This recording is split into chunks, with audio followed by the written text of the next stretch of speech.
Hello, my name is John Miller, and I'm recording this video on May 8th of 2026.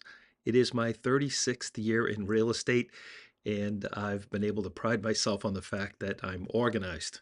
From day one, I had a checklist of everything that needed to be done and when it needed to be done, and every day, myself and or my transaction coordinator at the time would open the folder and go through that checklist. Now, if you're seeing this video and you're on my team, the Miller Real Estate Group team, the reason why I created this video is that some of you are new to real estate and you wanted to know, once you put a property under agreement, well, what happens next, John? What do we do after this? And what do we do after that? It's a very exciting time when your property is under agreement and you have a signed contract. You've been working so hard up to this point to get to this point, to get someone to sign something, get a buyer and seller to agree to come together and work toward a closing.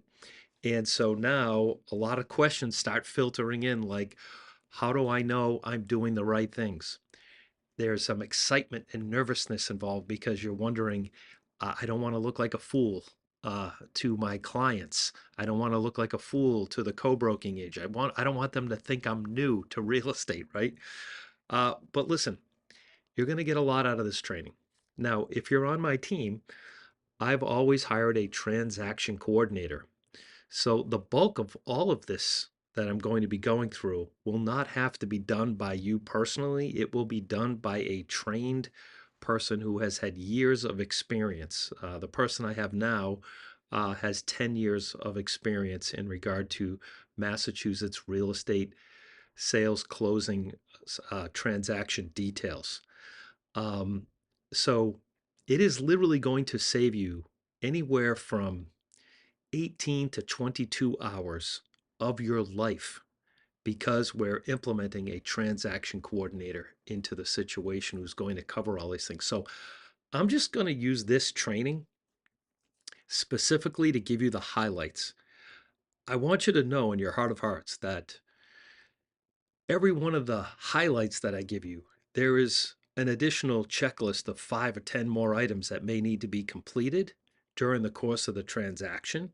But I'm using this to give you an overall general sense of what happens when, so that you're kind of kept in the loop. Now, we have a system in place now where you're able to log in to computer software where you can see where the transaction is and what's done and what needs to be done next.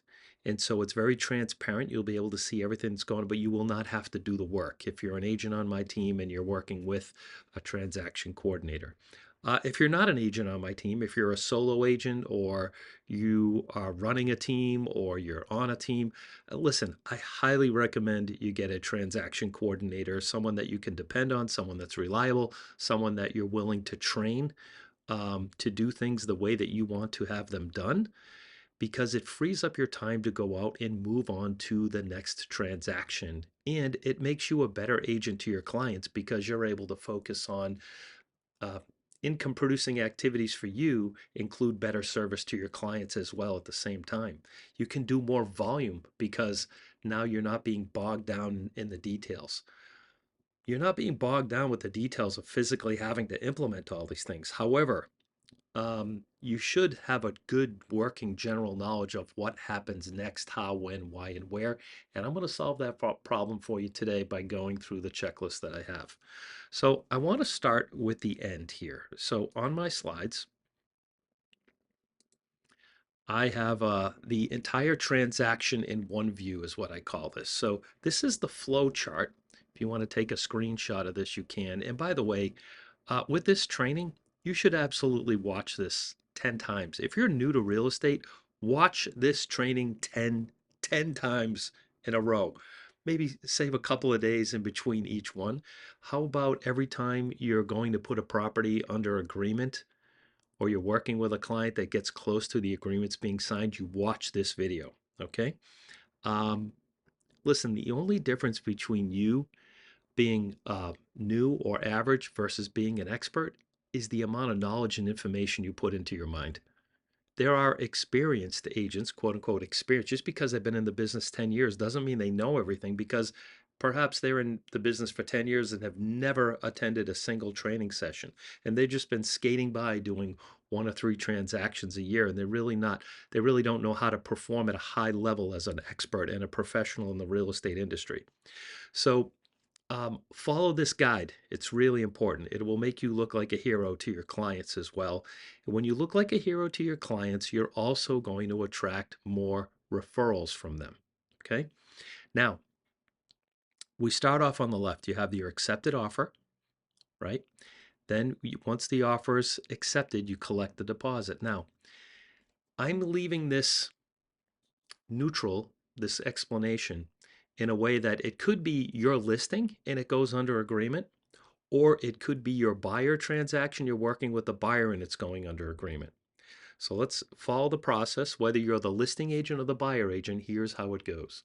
You get offer accepted. It has to be signed. Really important. This is up to you, not the transaction coordinator. Make sure all the documents are signed and make sure they're signed accurately and effectively. It is your responsibility to make sure the initials are where they're supposed to go, especially on the Massachusetts lead paint form. The signatures are where they need to go, that everything, all the forms that are filled out properly, that are required by your office, need to be in a formal place wherever it is that your office holds them. In Keller Williams, we put them in the command system, which used to be linked with DocuSign. You'll hear references in my presentation about dotloop or DocuSign, or now we're switching over to Lone Wolf. These are placeholders and signature tools that will help you get your signatures and initials that you need. And our transaction coordinator can take those forms from your signing platform, which, if you're watching this video at Keller Williams, is now going to be Lone Wolf, and they will put those documents into command and organize them and submit them to the office so that you can be compensated, because you can't be paid unless all the forms are filled out and put together. And our transaction coordinators are going to handle all that for you, which is also fantastic. Now, key points. I'm going to give you some real pearls here, okay? Dates on offers. If you have an offer expiration date of May 8th at 5 o'clock, and it's signed by either the seller or the buyer at 5:01 on May 8th, just a minute after, that is not a legally binding contract. You need to change the expiration date or rewrite the offer. There are quite a few agents who got in a lot of trouble because they went into a transaction, and you'll meet a lot of agents who are like, don't worry about it. It's going to be superseded by the purchase and sale agreement and blah, blah, blah. Like, I don't want to go through this again. It's a pain in the neck. And you have to do it, right? Whether it's your listing or your buyer, you have to insist that it is not a legally binding contract if it is signed after the expiration date on the offer. So keep that in mind. Once the offer is accepted, it is your responsibility to deliver the deposit or collect the deposit. And if you let our transaction coordinator know, they will do this for you, okay, if you haven't done it yourself personally. Our transaction coordinators work Monday through Friday, 9 to 5. If it's a Saturday morning and you get an offer accepted and you want to get that deposit in the account, then by all means, you go out and send the deposit request to if it's your listing and it's a buyer's agent, you can certainly do that. I do it because I want to collect the money. Now, the other thing you want to keep in mind is that an offer is not a legally binding offer unless it has consideration. Consideration is a deposit. Consideration is money. It could be $1, it can be $1,000, it can be $15,000 as the initial deposit. And keep in mind, there are 2 deposits. There's the initial deposit, and there's an additional deposit that's due upon the purchase and sale agreement being signed. Okay? Both of those deposits traditionally equal up to 5% of the purchase price, both of those deposits added together. It's not a law. It has to be. This is just standard and customary. I'm going to talk about standard and customary. Whenever I say standard and customary, just know that it's negotiable. The deposit can be $1 now and $1 later. It can be $100 now and $100,000 later. It can be $100,000 now and nothing later. It's all negotiable, but I'm giving you what's standard and customary. Okay. Home inspection is then scheduled. If you're the buyer agent, you are to guide your buyer as to where to go to the website, the nationally of Massachusetts available website for certified licensed home inspectors, and they're to pick out a home inspector, and they're to hire that home inspector. If it's a website or someplace that they go to get the inspection ordered, they have to order it. They're the client, they're the customer. You're not responsible. It's not that you're not responsible. You should not, you don't want to be responsible for ordering a home inspection. um, I don't know. I'm just thinking that if you hired the person, then you should probably pay the person. Like it just doesn't make sense. So make sure that your buyer is the one hiring the person. And what if it turns out bad and they don't like the inspector and they're going to blame it on you, right? By all means, you can refer your favorite home inspectors to them. If you have a good home inspection company that you like, that you've had good luck with, that does a great job, they're thorough, they're detailed, they get the reports on time, the reports look professional, they're available. By all means, refer. It's perfectly fine to refer, but you don't want to hire them. Let the buyer hire them. Once the home inspection is completed, if you look on your offer form, you will see that there's a date there. So let's say it's May 8th now and it's May 18th.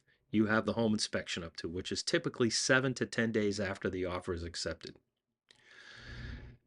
Once you have the home inspection taken, but let's say the home inspection is done on May 10th, they still have until May 18th to do all and any of their inspections. And on the Massachusetts offer form, you can read it. It says that up until 5 o'clock of the following day of the last date that, or the date you wrote in the offer, the buyer or the buyer's agent needs to reach out to the seller or the selling agent, the listing agent, in writing by 5 o'clock the following day. If they do not get back to you with any complaints or criticisms or things they want to renegotiate by that time, they are legally and technically not able to write a request and have you address it because they've gone beyond the day and time. And their deposit is at risk because they're not really technically uh, or legally entitled to get their deposit back if they haven't responded in writing by that date and time. Once you've got a thumbs up, like if there are any issues that need to be negotiated, you can do that. But once you get the thumbs up that, hey, we're doing this, then you can get the attorneys involved. Now, typically, there are 2 or 3 attorneys involved in the transaction. Let's talk about this for a minute. The buyer will typically have a lawyer. The seller will most certainly have a lawyer. And then the bank will have a lawyer. Sometimes buyers are convinced to use the bank's lawyer to save a couple $100. But you should alert your buyers that they can do that if they want. However, it is the attorney's first obligation to represent the bank before the buyer. I am a huge fan of a buyer having their own lawyer. That could be different than the attorney's lawyer. Could be the same. It's not a huge. It doesn't seem. It's never been or has brought itself up to be a huge issue or concern in the past. But that's something to consider. It is traditionally and standard that the seller's lawyer will draft a purchase and sale agreement, otherwise known as P&S. P&S agreement, purchase and sale agreement, when you hear and see that. This is typically in an offer scheduled 14 days after the offer is accepted. That is the deadline for the attorneys to get together and negotiate a 15-page document that has a lot of legalese in there based off of your original contract. Now, you are not a lawyer. You are not licensed to practice law in Massachusetts, so you cannot give legal advice. If there's any advice needed, it needs to be given from you you need to refer them to their individual lawyer for that advice.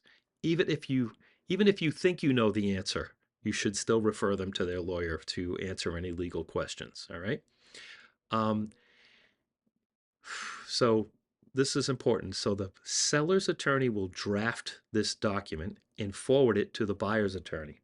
The buyer's attorney will review it and undoubtedly ask for some changes, put some red lines through things, and they'll negotiate back and forth. Sometimes it could take 2 to 3 days, and oftentimes, don't get alarmed and excited, and also want to let your buyer and seller clients know they should not be alarmed and excited if the attorneys don't get this done in time. They're in and out of court, they have other transactions going on, and so it's really important that you let them know that if this gets extended, it's not a big deal. It happens sometimes. It happens often, actually, um, because the attorneys will negotiate this back and forth, and they'll grant each other extensions and all that good stuff. Now, this is hypercritical. Rule of thumb. Big point I want to make here. All right, write this down. If you're going to refer a lawyer, I would tell you that it's absolutely hypercritical that the lawyer that you refer to specialize in real estate. That is their full-time gig. You don't ever want to refer them to a lawyer that does real estate and criminal law and divorces and family law and contract law.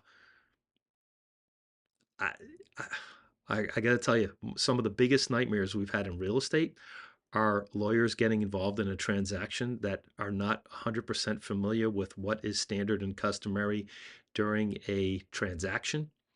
Oftentimes, I've seen that real estate lawyers tend to collaborate and work together towards a closing, and lawyers that do not specialize in real estate, um, and I say this respectfully, their ego can get in the way, and they want to win the battle, but sometimes they lose the war, and losing the war in this trend means that this deal falls apart. This can mean this is life or death, guys, for the real estate transaction. I've seen deals fall apart because attorneys can't agree on specific items, and it becomes contentious. Buyer gets upset, seller gets upset, and the deal falls apart. Your buyer doesn't end up getting the home of their dreams, and the seller doesn't end up getting their home sold. And so you want to make sure, and listen, if you're going to be a little adamant about something, or you want to be slightly aggressive about something in your recommendations, you want to insist that they can use whichever lawyer they want, but it's important that they use a lawyer that is specializes in real estate, and that's their full-time gig. Okay. I can't emphasize this enough. Those of you who are watching this video that have had this experience before know exactly what I'm talking about. It can be an absolute nightmare. Now, once the purchase and sale is executed, and execute means signed by both parties, the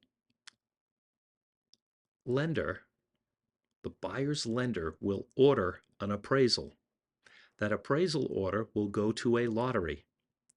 That lottery means that the order is out in the ether, in the interweb somewhere, and an appraiser will pick up the order that the lender doesn't know.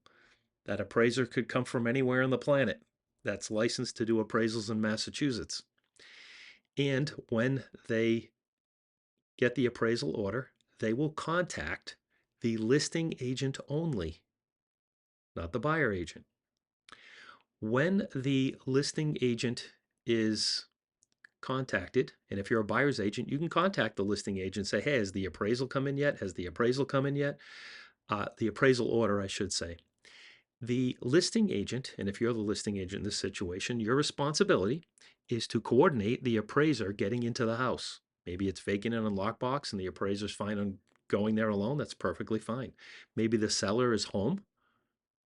I'm perfectly fine with an appraiser going to the house with the seller being home. That's not a problem.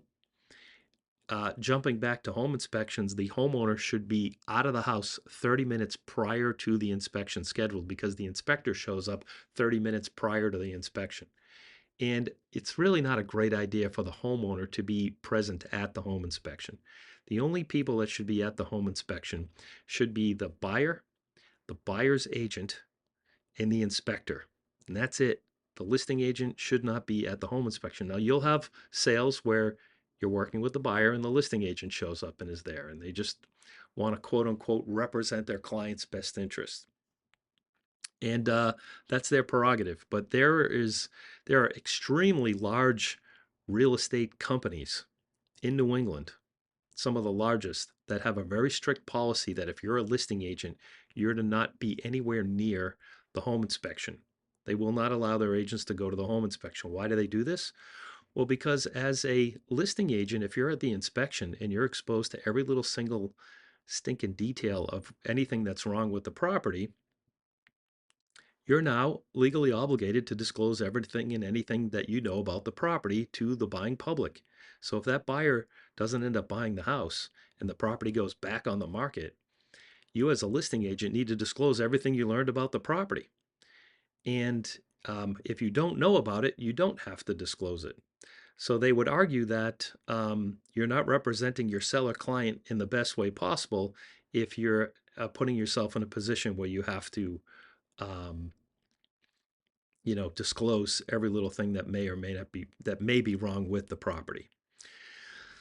Um, we're still in a state of what we call caveat emptor, buyer beware. It's still up to the buyer to do their due diligence. Now, if you, the listing agent or the seller, is aware of anything that is materially defective with the property, you must disclose it to any and all buyers. In fact, there's a section in the multiple listing service that says disclosures. So if you know the dishwasher doesn't work, or if there's a plumbing leak or there's high radon, you have to disclose it. If you don't know about it, you don't have to disclose it. Obviously, how could you possibly disclose it if you're not aware of it? And that's why it's important to have home inspections. So in terms of who's there, listen, this is a really good practice. It's important for you to explain this to your individual clients, whether they be sellers or buyers, in regard to the home inspection. Now, moving back, we left off at the appraisal being ordered. The appraiser goes there, measures the property, takes about 15 minutes, not long. They take some pictures inside and out. They confirm some things. If you're using FHA financing, they have to poke their head into the attic and take some pictures of the attic. It's more of an inspection. It takes a bit longer if it's FHA financing. They have to confirm a few things, and they have to do kind of, I will just loosely call it a mini inspection on the property. There are inspection items that they have to look for versus a standard appraisal. It oftentimes may cost more money for that. And at this point in time, if you're working with a buyer, you have to cut a check. At this point, the average appraisal is approximately $750. And your buyer needs to cut a check for the home inspection, and they need to cut a check for the appraisal prior to the closing. Okay? So they have to have a deposit. They have to have money for home inspection. They have to have money for closing costs if the seller's not paying the closing costs for the buyer, and they have to have money for the appraisal order. Now, if they're properly pre-qualified, this isn't a problem and has been explained to them if you're referring them to a good agent. After the appraisal's been ordered, and by the way, the appraiser needs a copy of the signed purchase and sale agreement. They cannot order and complete their appraisal until it's done. The mortgage commitment, which is typically 30 days out from the time the offer is accepted, that's when the lender and the underwriters give you the thumbs up and say, hey, everything's approved, everything looks good, we are moving forward. And that takes traditionally about 30 days from the time the offer gets accepted. Now, when the appraisal by the way, the commitment cannot be issued until they have a copy of the appraisal and the underwriter gets to review the appraisal. Amongst a whole laundry list of other things that they do that aren't involved in this particular training session, but there's a lot that needs to get done. After that, you want to coordinate, or the transaction coordinator will talk about utility transfers. This is really important that you tell your seller clients, do not cancel electricity. Do not cancel anything. When they call the gas, and if they have natural gas or electric service providers, they want to do a transfer. Underline this, capital letters, transfer only. There are times when, and this only happened to me once, and then it became part of our checklist. We had a seller that canceled their electricity. Buyer did a walkthrough on a Friday. On Friday afternoon, the electricity was shut off because it was canceled, and the buyers had moved in on Friday night with no electricity. They couldn't get anyone out there because Monday was a holiday. They couldn't get someone out there to turn their electricity on until Tuesday. They were out of their minds. So don't let this happen to you. Okay, guys? Very important. Um, okay, now let's talk about the final walkthrough inspection. This takes place prior to the walkthrough. Now, some people will request to do this a day or two prior to the closing. I am a huge fan of doing a final walkthrough inspection 1 hour prior to the closing because anything can happen. If you inspect the property on a Thursday night and the closing is on Friday morning, what if a pipe breaks overnight? What if the house is vandalized? I mean, what if you I mean, this is a huge problem, right? This absolutely happened to not me, but an agent in my office years ago, where they did not do a final walkthrough inspection at all. They went back to the property and it was gone. What, John? It was gone. Yeah, the entire property was gone. It was not there. So what happened was someone had purchased a three-family home. The city of Worcester condemned it and was put a notice on the door. They were going to tear it down. The city literally tore the entire three-story building down and buried the foundation. And when they went there after the closing, it was just a vacant lot. Okay, that's an extreme example, but stuff can happen. So, final walkthrough inspection. Now, if you're on my team, I provide you with a list, a checklist that you can give the buyer and you. I would go to a final walkthrough inspection with a with this checklist and a clipboard and a pen or pencil, and I would go through that and look at the property. To not get into the entire checklist on this recording, you want to inspect things like, is the water running? Did they leave any paint cans behind? Is everything in the same condition as it was before? Did they mow the lawn, shovel the driveway?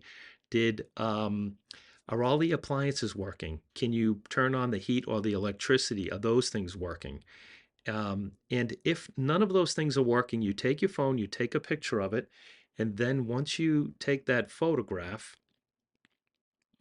you're going to email that photograph to your clients.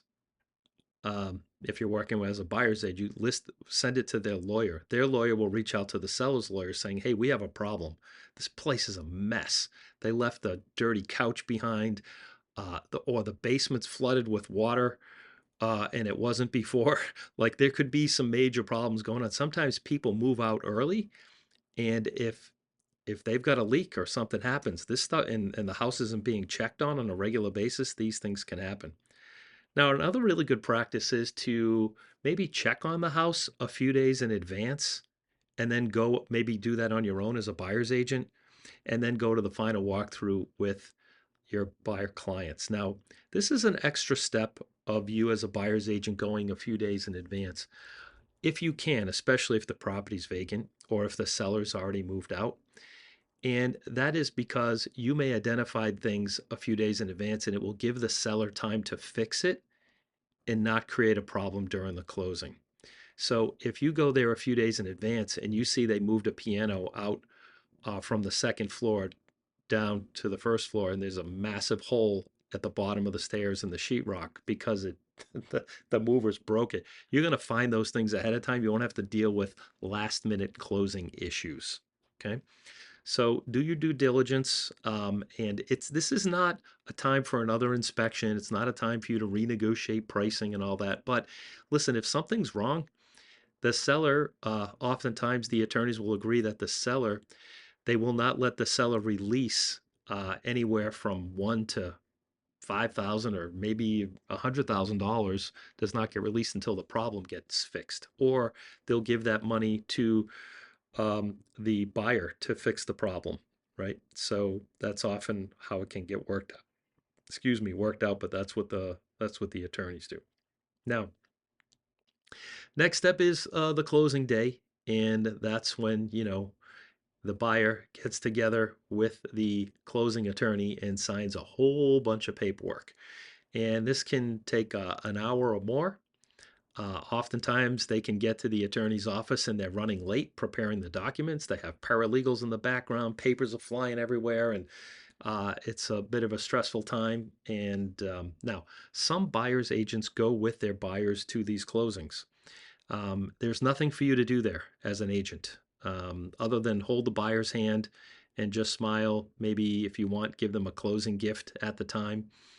Um, have your picture taken. You see this on on Facebook all the time, where people are standing there at the closing with a big fake wooden key, and they're standing there with the lawyer and the buyer and all that. So it's a time to celebrate. Now, this is really important. I'm going to cover this in a minute when I get down to some of the details. The buyer, now they sign the papers at the closing. They don't own the house yet. Someone has to record the deed, record the mortgage and the deed at the registry of deeds. Sometimes it can be done online right then and there. Sometimes someone has to physically walk the paperwork to the deed, the registry of deeds, wherever county it's in. And then once it's recorded, then the buyer owns the house. Now, whether you're a listing agent or a buyer's agent, I want to be very clear about this. The buyer is not to be handed the keys until after it is recorded. There have been times when a buyer agent took the key out of the lockbox, gave it to the buyer, said, "Shh, don't tell anyone I gave you this key. You're not supposed to move in yet." This was on a Friday. This happened to me. The buyer's agent took my key out of my lockbox from my sellers, handed it to the buyer on a Friday. It was supposed to be recorded Friday at 4 o'clock. It was not. Friday night, I drove by the property. There's this huge king size mattress they're trying to stuff in the door. I had to call the police. I mean, they're basically moving into someone else's house. They had to cease and desist and take all their stuff out of there and put it all back in their U-Haul, and they're trespassing. That is not their house. They don't own it. I don't care that they gave them all that money on Friday and it didn't get recorded. You do not own the house. So make sure your buyers and sellers are aware of this fact. Um, I've since taken measures to, which I'm going to give you a little technique and a tip that I use to help prevent this from happening in the future to you. And then Monday was a holiday and they didn't get to move in until Tuesday and they had to sleep in a hotel. And it was a very huge inconvenience for the buyer, but hey, it is what it is. Now, if we know this is going to happen, the attorneys can get together and write a contract. It's called a hold harmless agreement, meaning that if anything happened with the buyer on the property, they're not going to sue the seller if they get hurt on the property and they're moving in. Maybe the buyer gives the seller a bunch of money up front and says, hey, if it doesn't close by a certain time, you get to keep that money. There's a negotiation that can take place to kind of work it out if all parties agree. But the buyer does not get the key until that time. So what I've done in the past is I've taken the key or have a runner or someone who works on my team take the key, or even the seller could do this, or I could do it myself. You can take the key and hide it somewhere on the property, and then take your lockbox off the door. Another technique is to change the code on the lockbox. This is something I've done recently, just this past week. The buyer agent had the code to the lockbox for the walkthrough, but then I changed it so they can't get the key. They need to go through me to get the key. So my administrative staff, my transaction coordinator, I told him, hey, Mike, contact the coordinator once it goes on record, and she will give you the code to the box. You could even give it directly to your buyers if you'd like. Okay, so you want to be very guarded about that. You want to make sure that no one is handing out the key to the buyer prior to the closing. I know I'm making a big deal out of it. Why? Because it's a big deal. Okay, that's why I'm making a big deal out of it. Now, post-closing follow-up. You know what? Uh, People don't care what you know until they know that you care. And when you get paid and you earn your money, like we work hard in real estate and we earn every penny we get. But if you really want your clients to know you care, follow up with them after the closing. It can be a phone call, a text message, in person. If you know they're moving on Saturday morning, maybe show up with a pizza and some soda, whatever it is, or a healthy snack. It's up to you. And just, um, you know, let them know that you care. There's nothing more that shows them that you care than when you follow up with them after the closing. Um, we oftentimes, for our team, we want to get Google reviews from them. We'll give them gifts after the closing to thank them for any future referrals and so on and so forth. So that's the real estate transaction in a nutshell. That's as short as I can possibly make it. Now, for those of you who are interested in learning more, stay tuned because I'm going to get into some more details right now. Some of it will be repeat of what we just discussed, but I'll keep it as short as possible. But also, you owe it to yourself to know this information. You learned how to get your real estate license. You learned how to pass the exam. You learned what to do to get a lead. You learned how to convert that lead into an appointment. You learned how to get that appointment into a signed agreement. And there's an old saying that races are either won or lost in the last quarter mile. This is the last quarter mile, okay? And so you want to make sure that it's handled effectively. All right. Now, let's go to the beginning. Here's the structure. We've got an accepted offer, collect the deposit. Step 2, home inspection phase. Step 3, attorney and purchase and sale agreement phase. Step 4, the mortgage and appraisal gets done. Step 5, you have your pre-closing coordination. This is done by the closing coordinator. We need to, there's a lot involved, all right? This isn't a training on how to be a transaction coordinator. This is a training for you as an agent to have a general idea of what the heck happens after you get your contract signed. So there's a lot of stuff that goes on here that if you have a transaction coordinator, you don't have to worry about. Final walkthrough and closing, after closing procedures. Like, for instance, we have to coordinate and schedule the pickup of the lockbox, the pickup of the sign. I do this thing where I give the lockbox to the buyer's agents as a gift, and I say, "Here, you can keep this," because the sign company in the past did not install lockboxes. So I'd have my photographer install the lockbox and have the buyer's agent keep the lockbox. You know, a lockbox, you can buy a lockbox for $30 at Home Depot, but it would cost me more than $30 of my time and gas and energy going to the um, house to pick up a stinking lockbox. And then I was paying people to pick up the lockbox for me, and I'd have to pay them $30 to $40 to drive to the house to pick up a $30 or $40 lockbox. Just seems silly. So anyway, you have to coordinate that. And now I've recently learned that our sign company can install the sign and they can install lock boxes. But if they go to the house and they pick up the sign a day or two prior to the closing, I still need the lock box on that door until like at the very end. Like that lock box stays on the door typically until after it actually closes.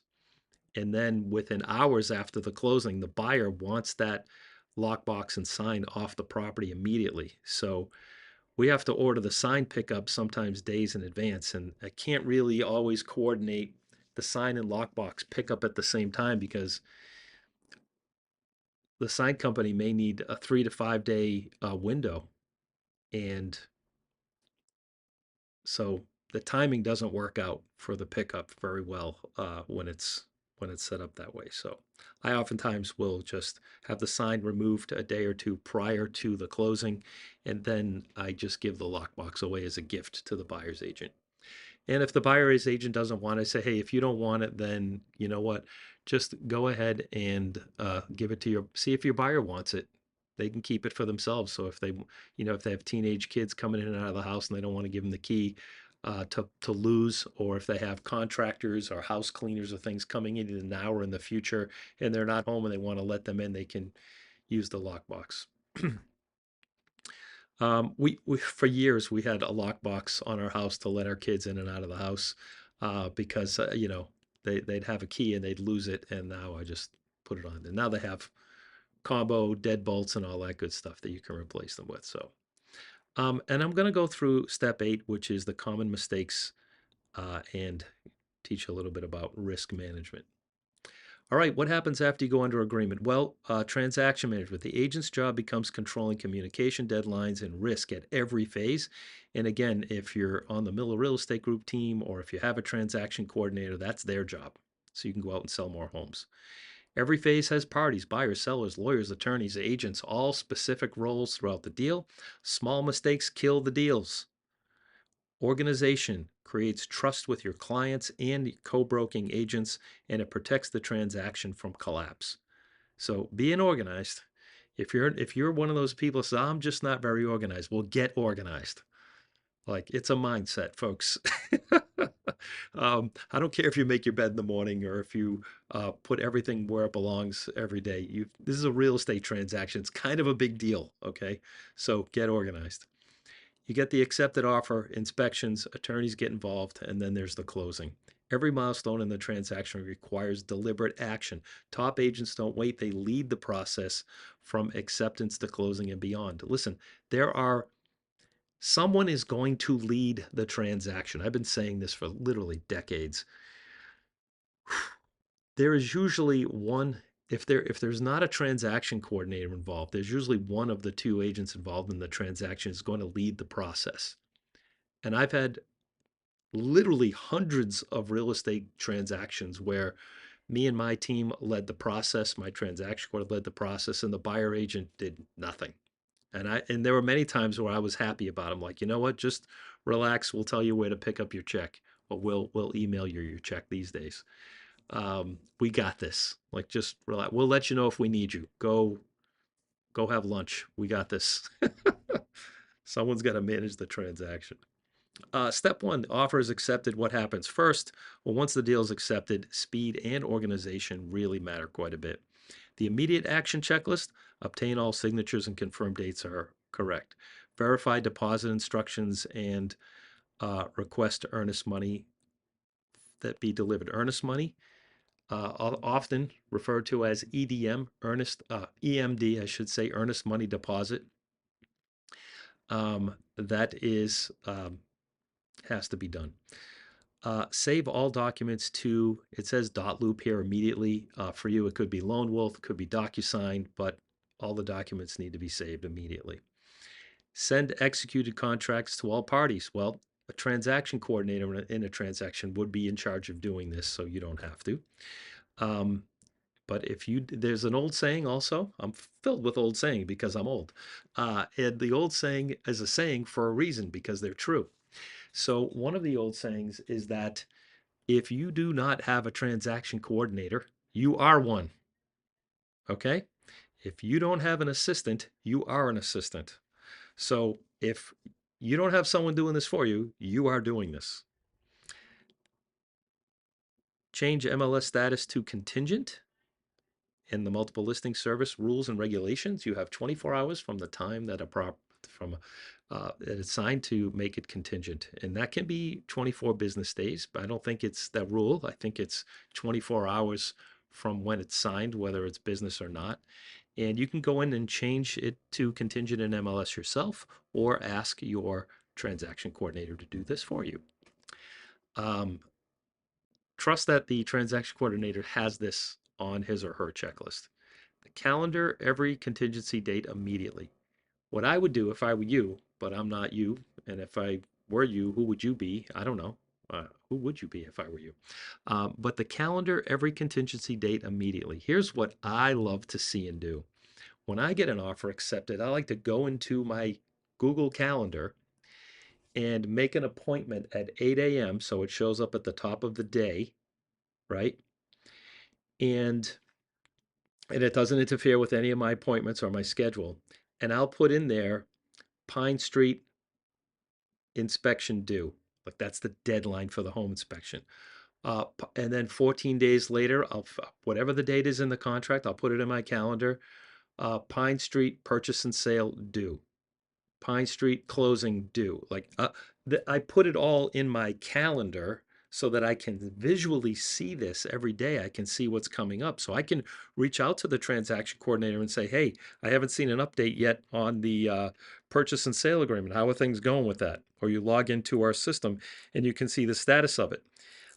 Has it been done? What's going on? Maybe there are times when the transaction coordinator is totally on the ball and sent the proper emails and notifications, but your buyer or your seller client is not responding. That's a time when you, the agent, have to step in and get involved and say, hey, listen, my transaction coordinator is sent you this email 3 days ago. We don't have it. Like, you need to respond. Like, this is important. We need to do this. And they say, oh, I didn't see that. Okay, I'll do it right now. And then they go off and get it done. So that could happen. Update seller and buyer agent with confirmation, right? So here's a little infograph I like right here. It kind of shows you the process. That's step one. Moving on.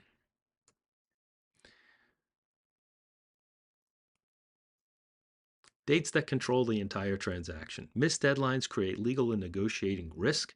Top agents manage dates before the dates manage them. So you have your accepted offer, your inspection deadline, which is typically 7 to 10 days after the offer is accepted. Purchase and sale deadline, this is what the attorneys do, and it's typically done 10 to 14 days from the time of acceptance of the offer. The appraisal gets done and ordered during this time. You want to follow up on that and make sure that's happening. And your transaction coordinator will do the same. Mortgage contingency dates, that's when they get the final approval for the mortgage. Listen, if your buyer doesn't get a commitment by that date, their deposit is at risk if they don't disclose, hey, we don't have financing. So we need to make sure that that's adhered to. Closing date, all parties intervene, and I talked quite a bit about that earlier. Who's responsible? Each deadline has a designated party, an agent, attorney, a lender, and so it's the transaction coordinator's job, or your job if you don't have one, to make sure that these dates are adhered to. Now, I often say that a transaction coordinator's job, or your job, is to make sure that everyone else is doing their job. So it's important for you to know who's responsible to do what and make sure that they're doing it. Like if I'm a buyer, I'm a buyer's agent, I check in with the listing agent and say, hey, did the seller get their smoke certificate yet? Because I don't want it to hold up the closing for my buyer. They took time off of work that day. And if we don't have that certificate in place, we can't close. We can't close. My buyer is going to be really messed up with their schedule. What can go wrong? Well, delays, missed signatures, slow lender responses are most common deadline killers, and lawyers can sometimes slow things down. Agents can slow it down. The seller can slow it down. The buyer can slow it down. Anyone in the transaction can do something wrong to slow things down. So it's important that everything be adhered to. What we monitor is proactively follow up 48 to 72 hours before every deadline. Never assume it's handled. Now, you've heard that old saying, if you take the word assume and you break it down, it says ass, you, me. So whenever you assume, you're making an ass out of you and me. So never assume anything. I have managed and hired and trained several administrative staff people that have worked for me in the past. Every and any mistake that any of them have ever made, or that I've made personally, stems from one of two things. Number one, we assumed something. One popular thing that used to happen in the past is that transaction coordinators or agents would assume what the commission would be on the transaction. And you should never assume anything. Just because it's normal and customary to do it this way for 10 years doesn't mean it's going to be that way for this transaction. So never, ever, ever assume anything. And the second thing is to double check everything. Like look at it once, okay, look at it twice. If you're sending an email with a URL link, click on that link. Make sure it's going to where you need it to go. Double check everything. It's just a great habit to get into to eliminate mistakes. When you don't double check something, you're assuming that what you're doing is right. And listen, I catch my I people think that I don't make mistakes. I do, but I oftentimes catch them before I send them out. All right, so really important. The inspection period, some key responsibilities. I went into this in detail earlier as well, but let's do a quick recap. You schedule the inspection, the seller is notified. Coordinate access to the property. Who's going to be there and how are they going to get in? Stay emotionally neutral throughout the inspection. Shut up at the inspection. Do not say anything. It is not your responsibility to give an opinion about anything or about your house or your cousin's house or your father's house, or anything you learned from a previous inspector. This is between the buyer and the inspector. Do not put yourself out there with liability and saying things that you don't fully know everything about. Don't assume you know what it is that you're talking about and that you know more than the inspector does. Um, have an honest conversation with your buyer after the inspection is perfectly fine, of course. And but again, you never you want to stay neutral throughout the entire thing. Don't get upset at the home inspector if you think he's blowing the transaction or over exaggerating or anything like that. It's not good. Just stay neutral. I can go, as I think you can tell, I want to, and I could go on and on about this, but you get the point. Most negotiations happen after inspection. So the inspection time, there's a couple of things that we advise our buyers on. We want to look for, we want to look for things that are structural or safety issues with the home, big things that are wrong with the house. I always tell the buyer up front, even during our buyer orientation when I first meet the buyers, that when you do an inspection, there is going to be a laundry list of things. It's a honeydew list, right? Of things that are going to be broken. There's doorknobs that aren't going to be turning right. There are windows that might not lock properly. There are doors that don't close properly. There may be a small leak that's taking place somewhere under a sink somewhere in the drain. Like all these things are going to happen with a house. What we want to do is we want to negotiate and we want to be very concerned with things that are um, either structural or safety issues. Those are the key points, right? Um, so things to look for, and then negotiate that after the inspection. Go back to the listing agent or the seller directly if you're working directly with the seller and let them know what's going on. And then you have to go back and forth. Who's going to fix what, how, when, why, and where, and who's going to do the work, and are they going to adjust the price? Are they going to fix the problem? Like what's going to happen from here? Once that's all settled and done, I really don't think you have any business submitting anything to a transaction coordinator until this is done. Because sometimes these deals fall apart at the home inspection, and there's nothing that the transaction coordinator can actually do until they know we're moving forward, other than uh, potentially collect the deposit check, right? And handle that. But beside that, there's really nothing they can do prior to it. The inspection phase is emotional. Your job is to stabilize the transaction, not react to it. So whether you're a buyer's agent or a listing agent, do not get emotional, do not get defensive. It does not look pretty on you to do that, number one. And number two, it doesn't help the situation. Everyone else is emotional. You're the calm in the storm, okay?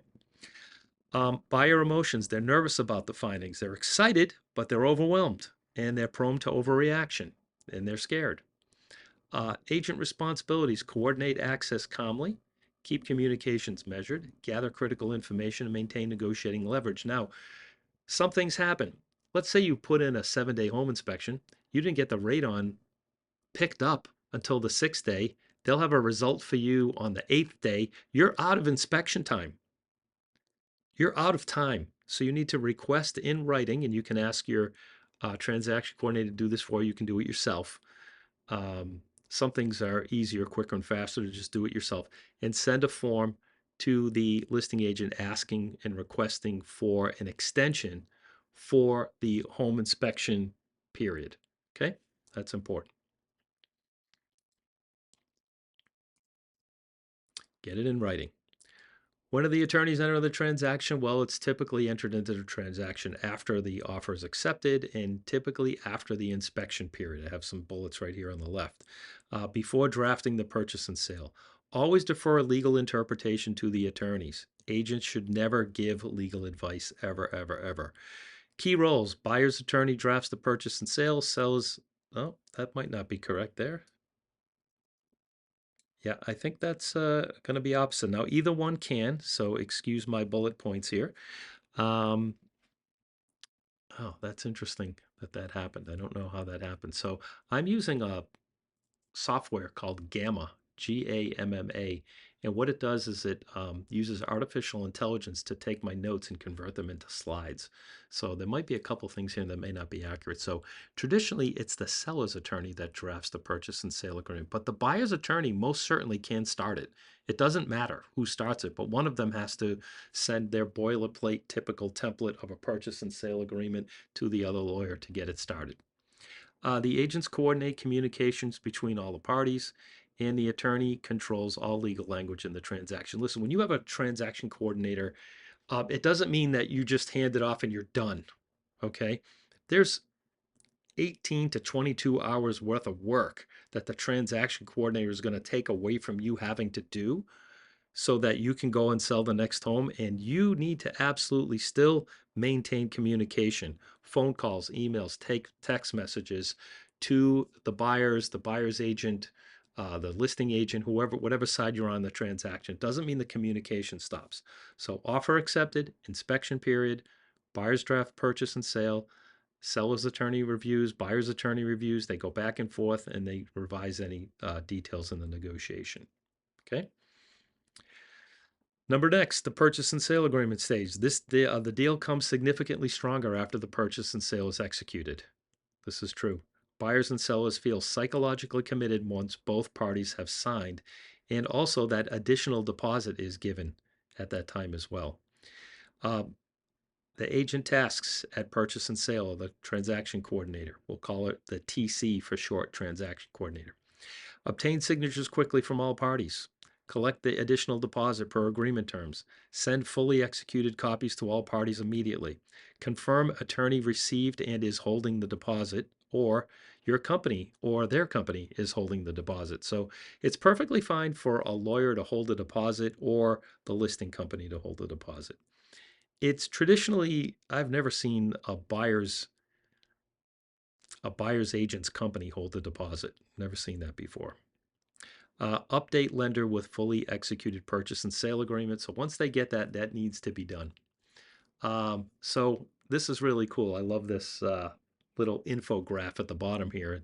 You know, what I've heard one of my friends, Eric, say to buyers, he used to say, listen, all right, we've got the offer accepted. It's kind of like we're going on a road trip. Woohoo! We're in Massachusetts and we're going on a road trip to California. Now, anything can happen between now and then. Could lose a tire, could blow an engine out of the, we could hit traffic. Like things are going to happen along the way. It's not going to be a perfect straight shot without any incidences. So it's fragile right now. Anything can happen. There's a lot of contingencies open. That's the offer accepted. Once the inspection's done, oh, okay, we got through that hurdle. Now we're 60% of the way there. Purchase and sale is signed. Wow, that's really exciting. Now we've got an 80% chance of closing. Once we get the loan commitment, well, that's a reason to celebrate. I'm real excited about that too. And there literally is a 95% chance of this closing once you have the financing secured.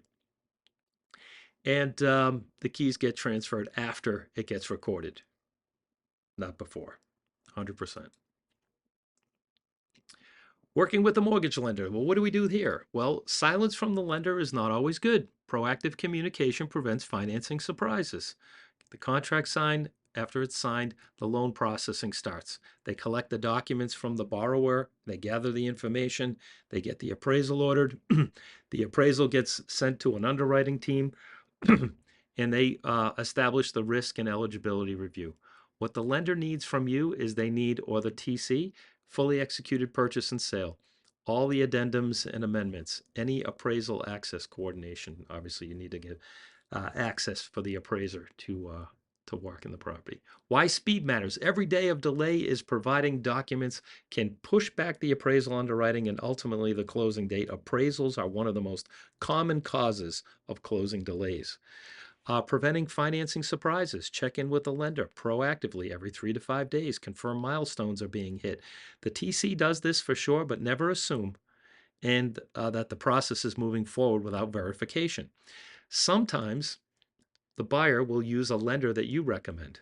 Sometimes they'll go off and hire and use a real estate mortgage lender that they found online in Las Vegas somewhere. And it's a freaking nightmare. And you don't know how good their checklist is.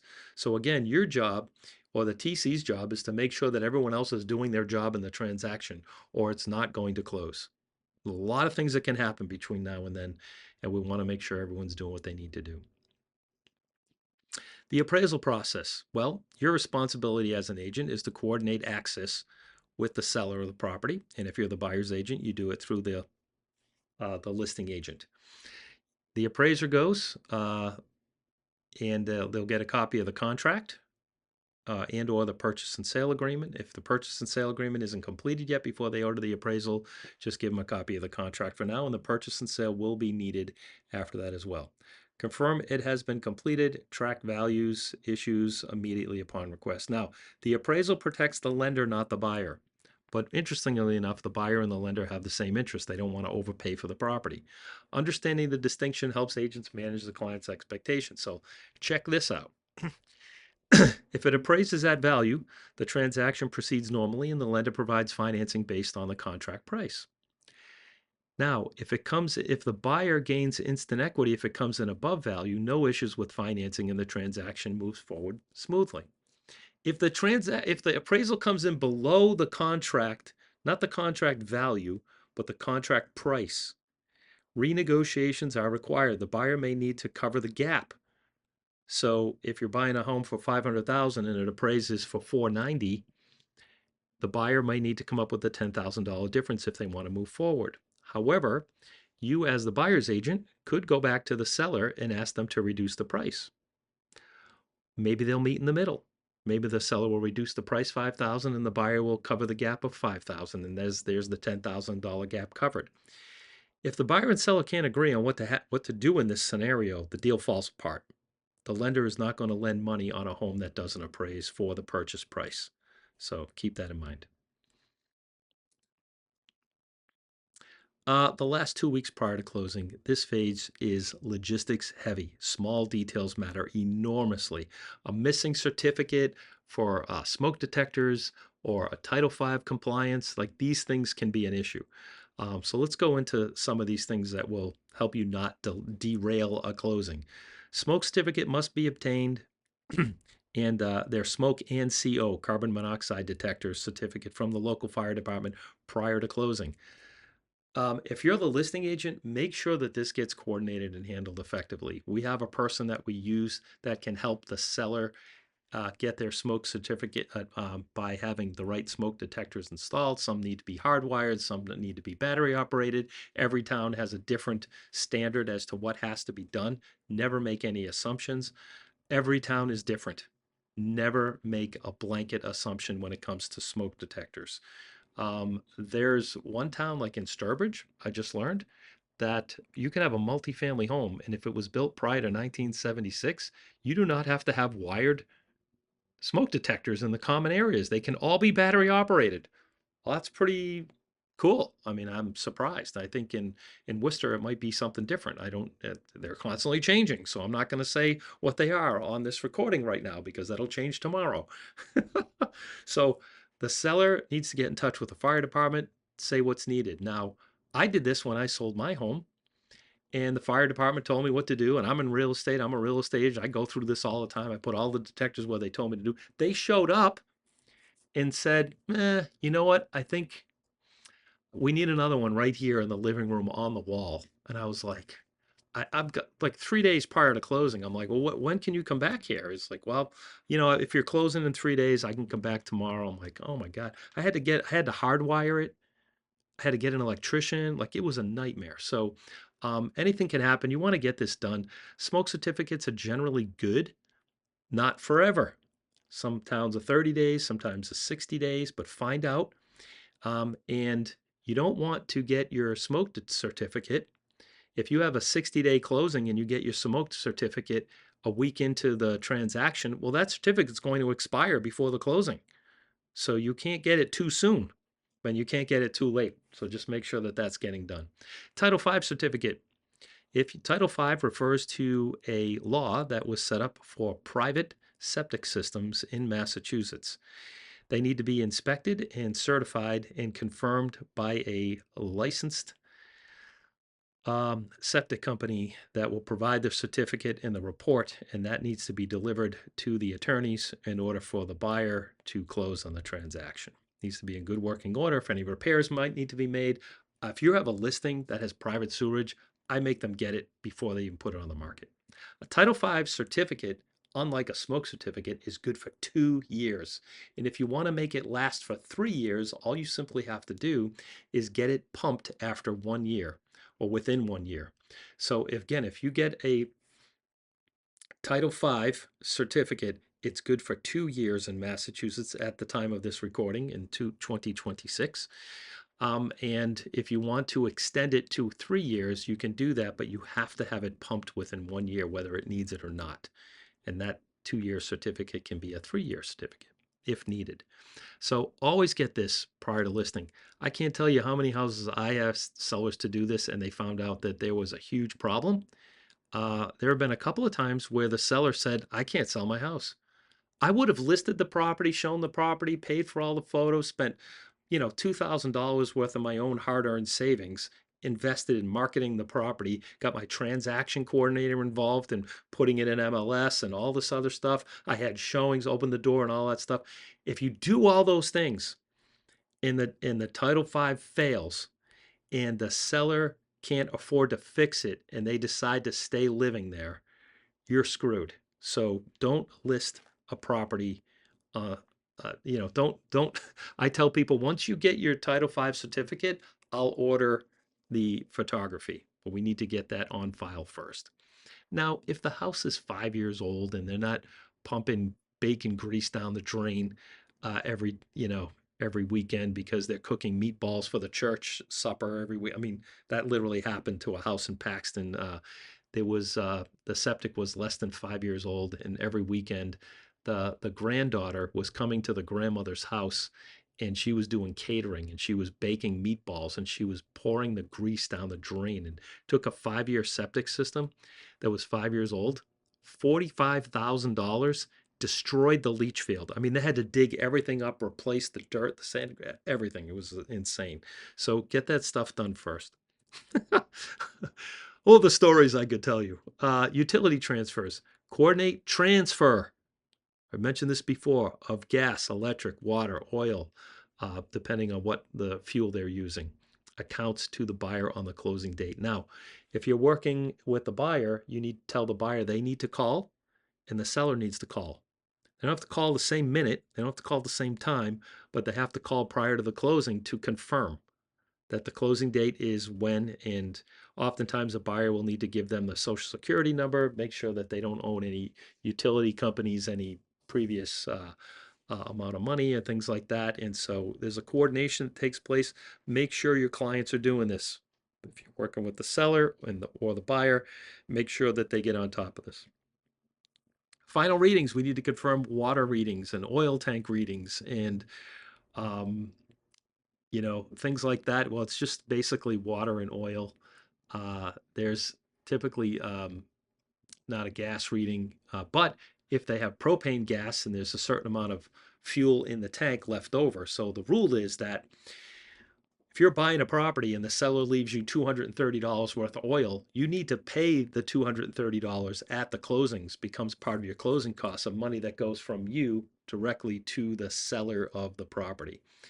So that's really important. Make sure that that those readings get done prior to the closing. Typically, it's the responsibility of the listing agent and or the seller to get that information to the closing attorneys so that they know what those readings are. If it's oil, you'll need to get a receipt or an invoice from your last delivery in order to confirm how much you paid for the oil. And oftentimes you will have to get an oil reading from your oil company. They will either, or sometimes you can take a picture of the meter on the tank. Um, it will show the level of how much oil is in the tank, but then you also need to determine how big the tank is. So a traditional oil tank is 275-gallon tank, and if it's half full, you take 275 divided by 2 at $4.50 per gallon, and that's how they calculate the oil readings. So you need to know those things. There are some weird sized oil tanks out there, so you need to confirm the size of the tank when you were doing this. Condo docs. If it's a condo, the condominium needs a 6D certificate. That is a certificate that is delivered from the condo association to the owner of the property. And this confirms that there is no money owed on this unit for penalties and or violations or condo fees, and that they've got a clear slate, and they cannot issue that certificate and close unless it's done. I have a listing of a condo right now where they have over $3,000 worth of penalties for a barking dog violation, um, and on some miscellaneous noise complaints, fines, and we can't close on this condo until all those things are paid up. And they're 3 months behind on their condo fee as well. So all that need, and I had to find all this stuff out prior too, because once we put this condo under agreement, these things need to be taken care of. Really important. Keys and lockbox, schedule sign removal, lockbox retrieval, and keys coordination, closing day to transfer. Again, a TC, transaction coordinator, will do this with you in collaboration with you to help you get this scheduled and handled. Final walkthrough. Um, you want to confirm the property matches the contract terms. Verify all agreed repairs have been completed if there were any repairs that needed at the home inspection. Ensure the property is vacant if required by contract. Confirm no new damage has occurred since the inspection. This is not another home inspection. The walkthrough confirms the condition, and it does not open to new negotiations except and if you find things are not working properly. All appliances are there. I had one closing where they literally swapped out the refrigerator. They took, they had a, I don't know, like a 5-year-old refrigerator, and they swapped it out with like a 15-year-old refrigerator, and the buyer noticed it, and it was my listing. and the buyer agent was good. He took a picture of the multiple listing service when I listed it, and a picture of the refrigerator when they went through the walkthrough. And the seller kept saying, I didn't switch it. I didn't switch it. Like, you switched it. So the attorneys got involved, and there was $1,000 issued to the um, buyer to get a new refrigerator. It's just crazy stuff. Agreed repairs are completed. No new damage. Property is broom swept. You'll see this broom swept condition or broom clean. Um, Listen, guys, prepare your buyers. Like, you're gonna, if they buy a house, it looks clean when they buy it, but when the buyers move out all their furniture, you may see dust bunnies on the floor. You may see carpet stains under furniture. You may, like, things aren't always going to look perfect when you go to the house. Sometimes, and it's very rare, I'd say probably 5% of the sellers out there will actually hire, they don't have to do this, but they'll hire a cleaning company to do a deep cleaning, so they turn the property over to the buyer and it looks absolutely amazing. But that's not typical. Typically, when a buyer buys a property, they should hire a deep cleaning on the property before they move in if they want to. And sometimes it's average, and everyone's definition of clean is different. But broom clean doesn't mean that they have to, polish all the doorknobs on the house. It's just, what we call broom swept condition, right? All keys, garage door remote controls. That's a huge thing. I've had people move from Massachusetts to California and had their remote controls with them, and they're like, "Oh, I forgot that. I'll FedEx it to you tomorrow."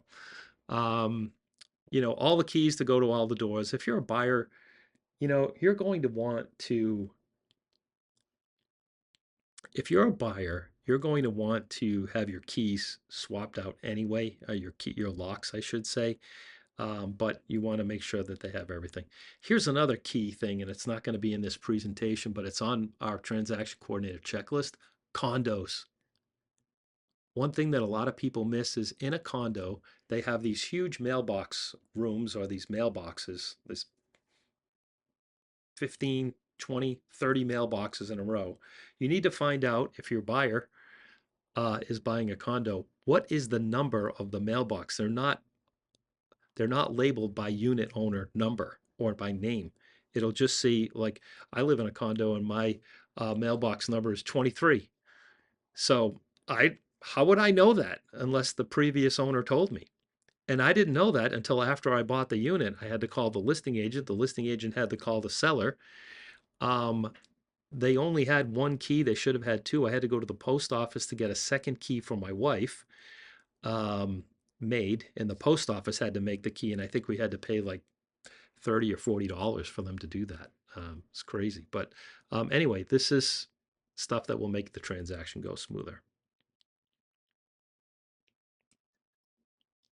Closing day procedures: never release the keys. I've made a huge point of this earlier, but never release the keys before recording confirmation. This is a non-negotiable rule that protects all parties. Closing day, the agent tasks: confirm recording is with the Registry of Deeds. There is a website that you can go to, and you enter in the property address, and you click on it, and you can see if the deed was recorded or not, literally up to the minute. Release keys only after recording is confirmed. Coordinate key transfer with the buyer. Confirm commissions are dispersed correctly. Update MLS status to sold immediately, and deliver congratulations communications to all parties. And again, some or most of these things will be done by the transaction coordinator.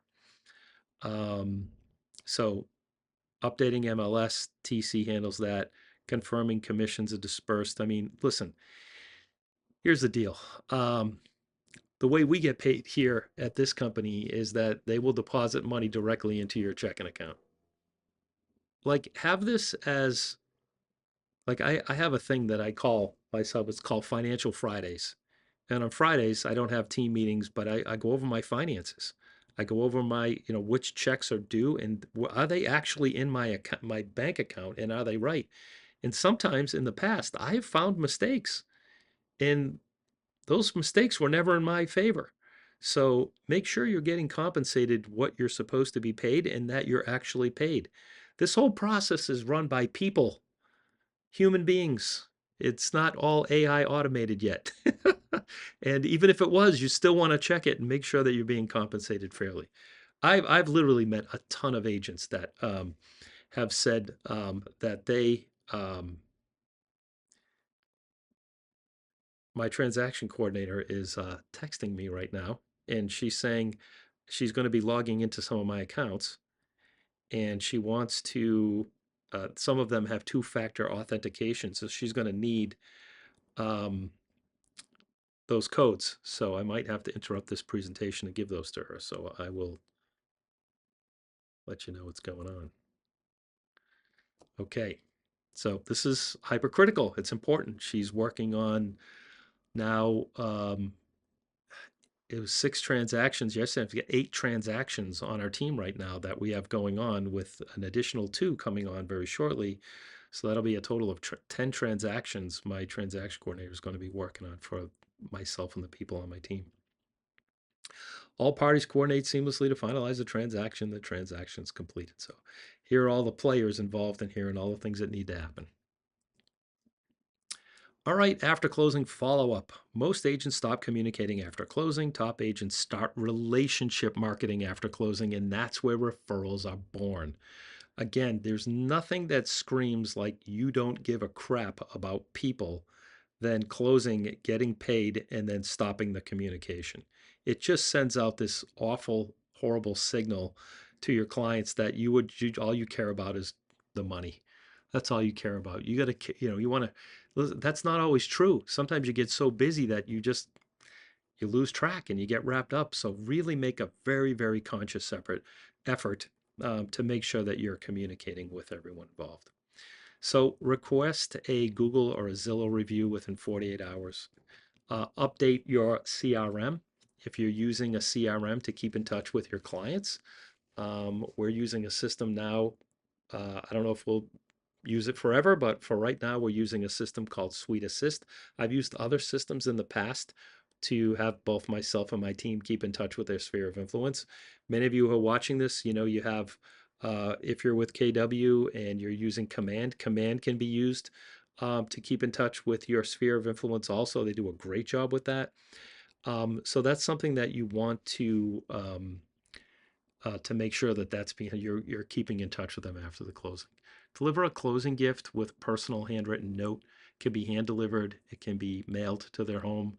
It just a little something. It doesn't have to be wildly expensive.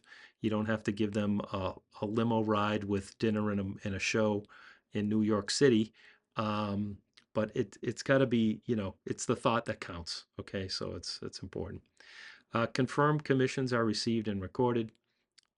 Archive all transaction files in Keller Williams Command and or um, DocuSign or Lone Wolf.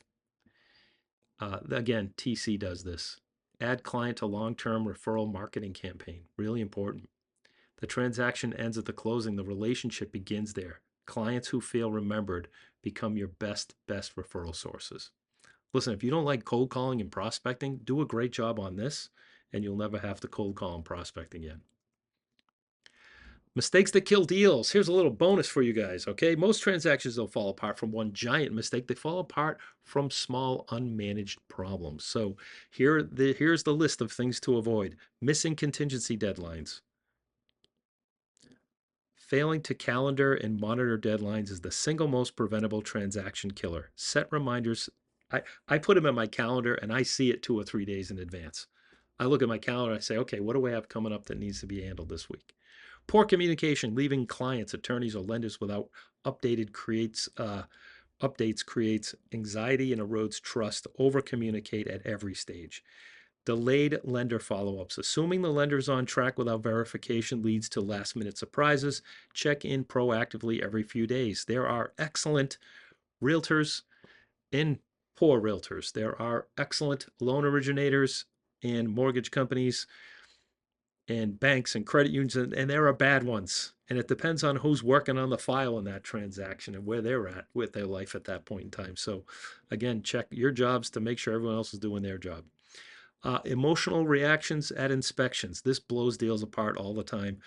Agents react emotionally to the inspection findings, destabilizing the transaction. Stay calm and solution focused.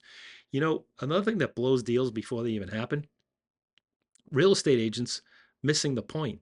Your job is to complete the transaction. Again, some agents get their ego involved and they get so fired up and they say things that are coming from their feelings, not the feelings of their client. It's up to us as agents to go and have a calm conversation with our client, provide them with the facts and the information, and then help and guide them make a decision, not get emotional about it.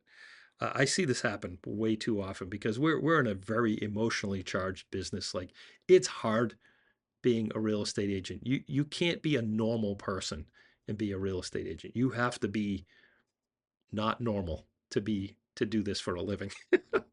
It's hard. It's hard. It's really hard sometimes. And so there are times when it goes smooth and there's sometimes where it doesn't. And so you have to keep your emotions in check if you're going to be a high performing, successful agent. Releasing the keys too early. Keys must never be released before recording confirmation. This is a legal and professional liability risk. I think this might be the fourth time I've told you this, so it's a thing. Failure to document. Verbal agreements and undocumented communication create disputes. Everything must be in writing and saved to the file. If someone texts you something, say, hey, would you be so kind as to just shoot me an email on this? Or when you start a transaction, you might communicate via text, going back and forth, scheduling closings and all that. But when you start negotiating offer terms and details, get it in email. It's really a good best practice right now because you have something to refer back to rather than trying to scroll through a bunch of text messages. It used to be years ago that text messages were not submissible in court, but I believe now they are. But it's a problem. Emailing, you can copy people as well. Roles and responsibilities in the transaction. Every party in Massachusetts real estate transaction has a defined role. Understanding who does what prevents overlap, confusion, and drop balls. Listing agent, seller communication updates, access coordination for inspections, timeline and deadline manager. Buyer agent, buyer guidance throughout the process, lender communication and follow-up, inspection coordination and support. The attorneys, legally drafting the purchase and sale agreement, title search and title work, closing coordination and disbursement of funds. The lender provides financing and approval and processing, appraisal, ordering and review, underwriting and loan commitment. Transaction coordinator, paperwork and document management, deadline tracking and reminders, and file compliance and archiving. I started off with this in the beginning, and just a very quick, brief recap. You get the offer accepted, collect the deposit, home inspection occurs, attorney introductions, purchase and sale is produced by the attorneys and signed by all parties and given an additional deposit. The appraisal gets ordered, you get the mortgage commitment within 30 days. You have utility transfers, not canceled, the final walkthrough, the closing day, and then the post-closing follow-up. All right, how top agents control transactions. Here's another little bonus section I have here for you. Communicate before problems happen. Proactive outreach prevents surprises. Never wait for a party to call you with bad news. Never assume another party handled it. Remember, don't assume and double check everything. Verify every milestone. If you didn't confirm it, it didn't happen. Calendar everything immediately. The moment a date is established, it goes in your calendar with a 74-hour advance reminder. You can put the reminder on your calendar appointments in there. Keep emotions low, confidence high. Your calm is contagious. Your emotions are contagious also. Your clients will mirror your energy. Never, ever, ever, and this is against the code of ethics for realtors, say anything negative about another agent, ever, in the transaction. You don't like the way they act, you don't like the way they talk, you don't like the way they wrote an offer, there's things you don't like. Keep it to yourself. Stay neutral. You getting your client fired up and upset and not liking another agent is not helping you. It makes you look less professional. It's against the realtor code of ethics what you're doing. And in addition to that, it doesn't solve any problems. It doesn't help anything. So be cool. Anticipate lender delays. Build buffer time into your expectations. And you want to do this with both your sellers and your buyers. I tell my sellers and my buyers, hey, listen, these are the dates. It is possible that we could incur extensions. That happens a lot. And when it does, it's sometimes normal, but we're going to try to work within these dates and timeframes. Financing is the most common source of closing delays. Solve problems early. A small issue addressed on day 10 is manageable. The same issue ignored until day 40 can kill the deal. No doubt about that. And listen, a real estate transaction is not just paperwork. It's the timeline management, communication management, emotional management, and risk management. The agents who control the process create a smoother closing, happier clients, and more referrals. So anyways, guys, that's my presentation on how to handle and manage a transaction. I have to say, I am very pleased with my presentation today, and I think I did an amazing job. So if you agree, go ahead and give me a shout out or a thumbs up. And now you are an expert at how to manage the expectations of your buyer and seller clients, how to work with or without a transaction coordinator, and how to come across as an expert even if you're a rookie. So I love you all. Have a great rest of the day. If you have any questions, comments, compliments, criticisms, concerns, go ahead and reach back out to me and let me know, and I'll be happy to help.